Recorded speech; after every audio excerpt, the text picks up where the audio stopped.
ગાંધીને જેણે પણ જે બંધારણ કર્યું હતું એ બંધારણનો ભંગ કરીને આજે તમે એમ સમજો કે ભાઈ અર્જુનને અને ગબ્બરને બંનેને ખબર હતી કે સમગ્ર 3 જિલ્લાના ઠાકોર સમાજે સાથે મળીને આ બંધારણ બનાવ્યું છે અને એ દિવસે જાહેરમાં એવું કહેવામાં આવ્યું હતું કે આ મુદ્દાઓનો કોઈ પણ ભંગ કરશે તો એને નાથમારો કરવામાં આવશે, એની સાથે સામાજિક કોઈ વ્યવહાર કરવામાં નહીં આવે અને જ્યાં સુધી માફી નહીં માગે ત્યાં સુધી જે ગામની કમિટી હોય જાબડિયાની એ જે કહે એ પ્રમાણે કરવાનું રહેશે।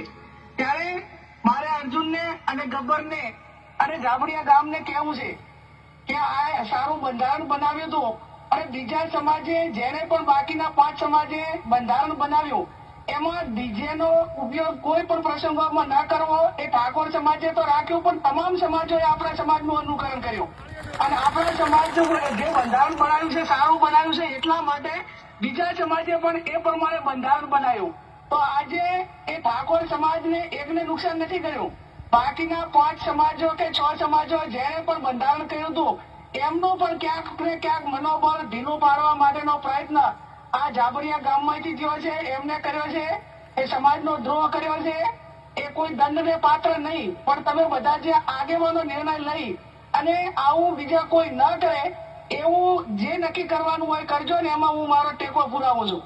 હું જાબડિયા ગામને પણ વિનંતી કરું છું કે આ તમારા ગામનો પ્રશ્ન છે, આજે 3 જિલ્લામાં અને ઠાકોર સમાજ એ સમાજની ઉપર કોઈ નથી, કોઈ વ્યક્તિ ચાહે કલાકાર હોય, કોઈ નેતા હોય, કોઈ સંત હોય કે કોઈ પણ વ્યક્તિ હોય એ સમાજની ઉપર કોઈ નથી ને એને સમાજમાં રહેવું છે એટલા માટે।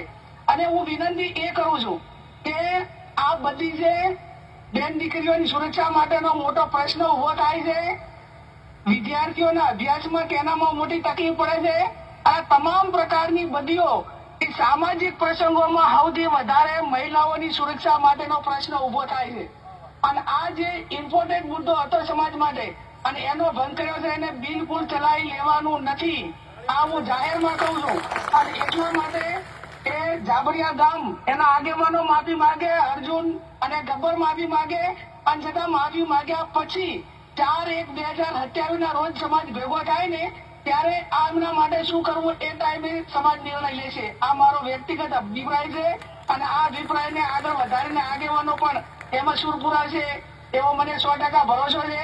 ફરી વિનંતી કરું છું સમગ્ર ઠાકોર સમાજને, આગેવાનોને અને આ જે બંધારણ બનાવ્યું છે એનું પાલન કરવા વાળાને હું ખૂબ ખૂબ અભિનંદન આપું છું, સમાજના યુવાનોને અભિનંદન આપું છું કે એમને સોશિયલ મીડિયા મારફત એટલો વિરોધ કર્યો છે કે જેને ના પૂછો વાત એટલે સમાજના બંધારણમાં એમને મદદ કરી છે, એમને હું ખૂબ ખૂબ અભિનંદન આપું છું।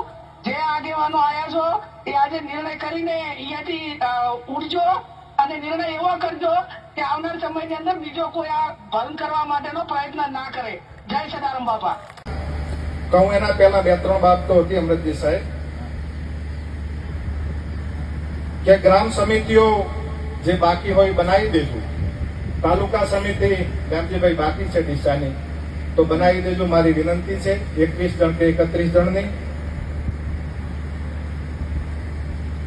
અને જે ગામોમાં બંધારણની કોપી નથી મળી ડીડી સાહેબ ત્યાં બંધારણની કોપી કઈ રીતે પહોંચતી થાય ગામોને એવો પ્રયત્ન તાલુકા સમિતિ કરે।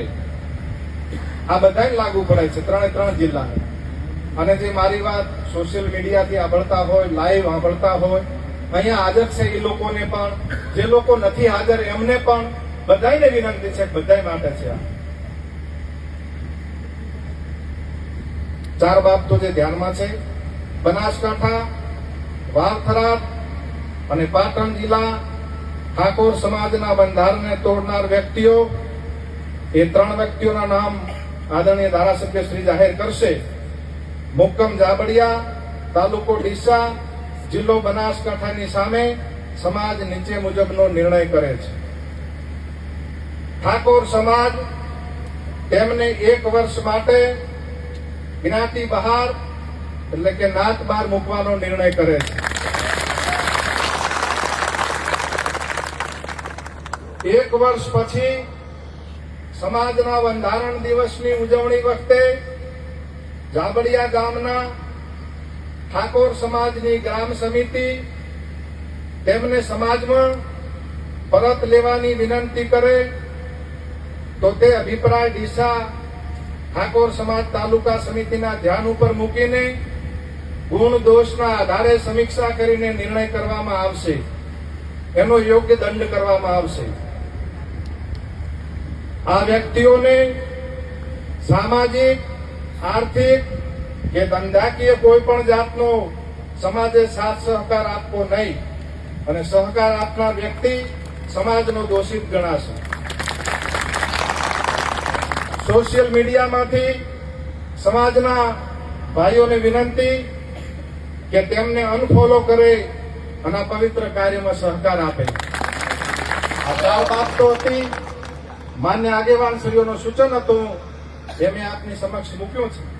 મારી વાણીમાં વિચારમાં કઈ ભૂલ થઈ હોય તો વ્યક્તિગત માફી માંગુ છું, કઈ ભૂલ થઈ હોય બોલવામાં.